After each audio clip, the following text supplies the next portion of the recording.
Now let's take a look at the video game Moon Patrol, a classic arcade video game developed and distributed in Japan by Irem, and released in 1982. The video game was distributed in the United States by Williams Electronics. This video game involves controlling a lunar vehicle, viewed from a perspective that allows us to move the vehicle across the surface of the moon, while we must pass and avoid obstacles such as craters or mines. In space we would also be attacked by some UFOs from the air and by tanks from the ground.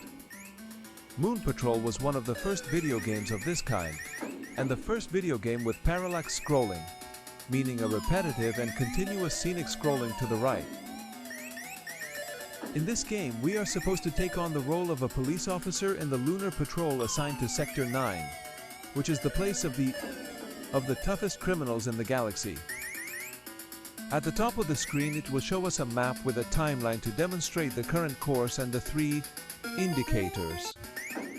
The top light indicates that enemy air attacks are near and imminent. The middle light indicates a nearby minefield. And the bottom light indicates that enemies are approaching from behind the patrol. The video game was quite difficult at that time, and we also have very limited lives.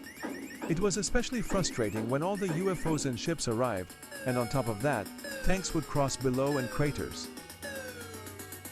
In the Mass Effect saga a few years ago, a vehicle was included that we could use on extraterrestrial surfaces, called the Mako. That Mako is precisely inspired by Moon Patrol. It's a very interesting reference for all of us who played this video game back then. It also had its versions on all the home systems you can imagine, all the Atari consoles, ColecoVision, the MSX, and many for PC. It has never been forgotten as it has always appeared in some compilation of games for different home consoles in recent years. And did you play Moon Patrol back then? Or did you play it in arcades or on home consoles?